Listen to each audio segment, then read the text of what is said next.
Dear friends, you know Luke's Gospel is called the Gospel of Prayer, not only because the number of times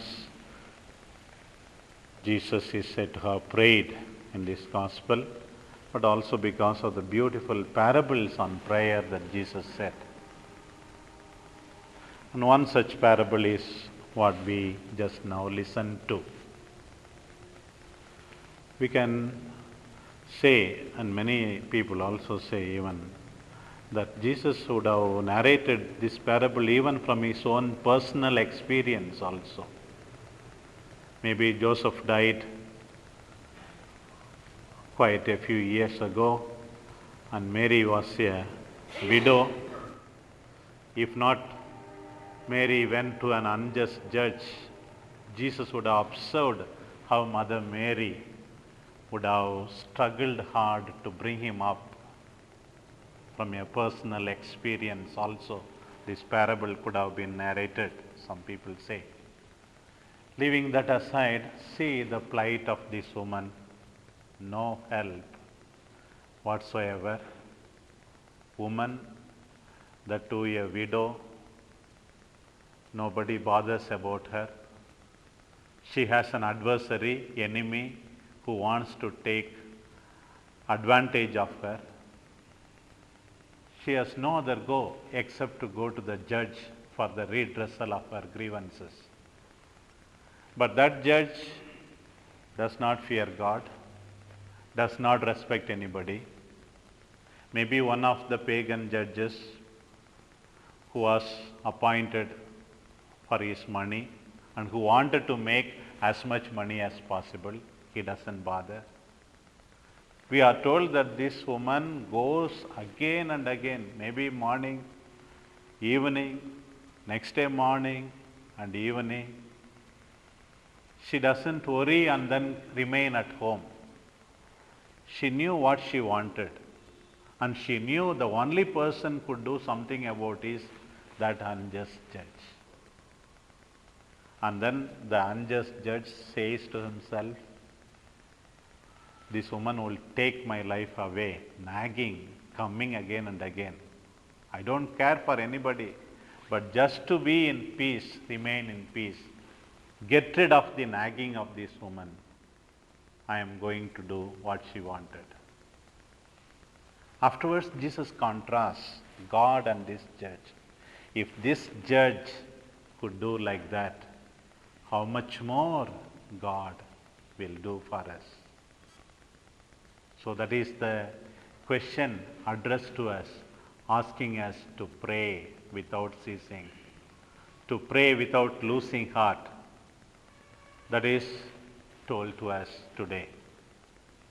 But in our own experience, we see so many times prayer is not heard. The Gospel tells us that the Lord will come soon, but so many times we ask, Lord seems to be keeping quiet. He is not coming as fast as we want. But we should understand, even the delay is the answer. As St. Augustine says, it is not the will of the petitioner that is important. What is important is the good of the petitioner. If someone asks for a serpent, surely Father will not give the serpent. Sometimes we do not ask the right thing. And most of the times what will be happen is, God is keeping quiet means, we go to God in prayer and God is praying to us. We think we are praying to God and God is praying to us, just as what happened to Jesus in the Garden of Gethsemane. Jesus was asking the Father, Father, take this cup away from me. The Father was praying to the Son, drink this cup. We may be asking, so give me good health. Come on, don't be lazy. Have some exercise. Take care of your health. God will be praying to you. We may be praying, give me good marks in the examination. Come on, study regularly, not only during the examination times. God will be praying to us. So many times we avoid prayer, especially private prayer and all, because we are not able to face God who is praying to us constantly. Do this. Live up to your calling. And we are called upon today to go on praying. What happened we know to the Canaanite woman? If Jesus had immediately answered, nothing would have occurred extraordinarily in her life.